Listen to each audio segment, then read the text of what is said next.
जब जिंदगी में कुछ समझ में ना आए तो मेरा बात यह याद रखना, आपका जीवन बदल जाएगा।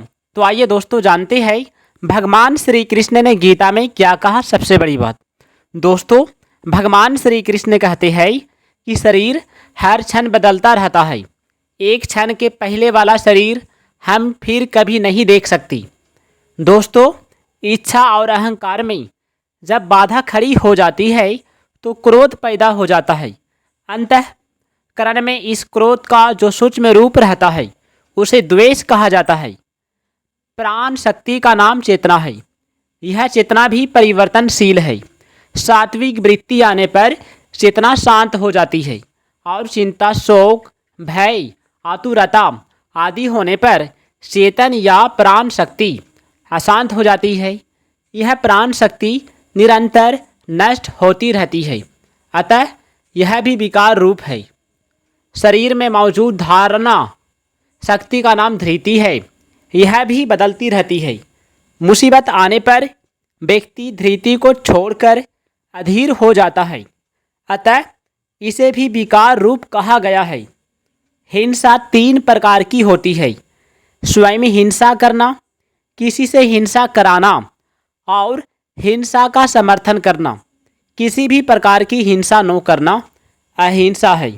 दोस्तों, गुरु की सेवा करना शिष्य का कर्तव्य है। अगर शिष्य अपने कर्तव्य का पालन नहीं करता है तो उसका नाम तो शिष्य रहेगा, पर उसमें शिष्यत्व नहीं रहेगा। गुरु का कर्तव्य है शिष्य का कल्याण करना।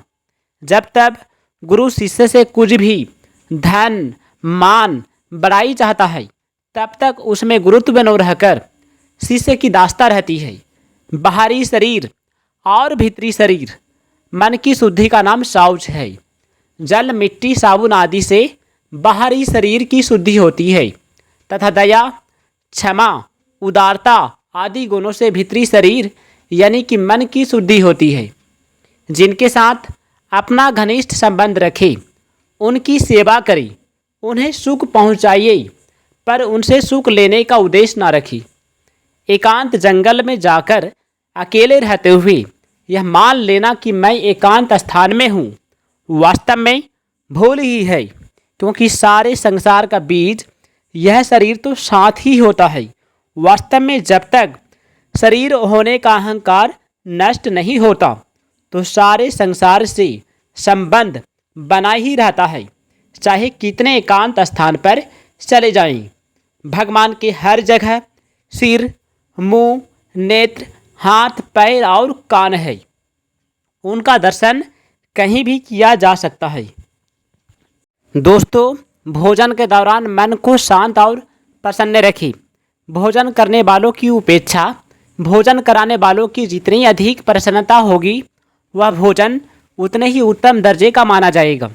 भोजन कराने वाला तो बड़ी प्रसन्नता से भोजन कराता है, लेकिन खाने वाले उसे मुक्त होकर सोचकर खाए तो वह भोजन मध्यम दर्जे का माना जाता है।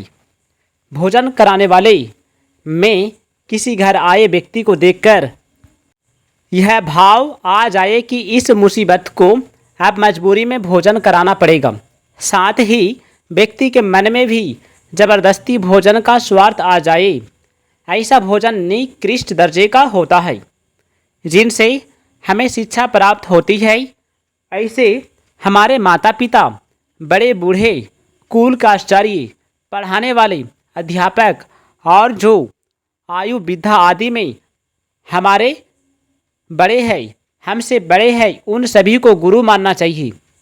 शरीर, हड्डी, मांस, मज्जा, मलमूत्र, पसीना, नाक का कप, आँख का मैल, लार, थूक आदि से भरा मांस का थैला है। इसमें तोला भर सुगंध युक्त पवित्र निर्मल वस्तु नहीं है। यह केवल मलमूत्र पैदा करने का कारखाना है। शरीर से ऊंचा उठने के लिए ये बातें याद रखें कि तप करने के लिए शरीर को कष्ट देना आवश्यक नहीं है। संयमित जीवन जीना पर्याप्त है। परिस्थितियाँ चाहे कैसी भी हो, चाहे अनुकूल न हो, तो भी प्रसन्न रही। दूसरों की बुरी बात सुनकर भी सौम्य रही। मन को संतुलित रखी। यह सब मन को तप में लगाने जैसा है। कलयुग में दान ही एकमात्र धर्म है, इसलिए जैसे भी बन पड़े दान अवश्य करना चाहिए। छोटा से छोटा काम भी यदि श्रद्धापूर्वक भगवान को अर्पित करके किया जाता है तो वह सत्कर्म हो जाता है।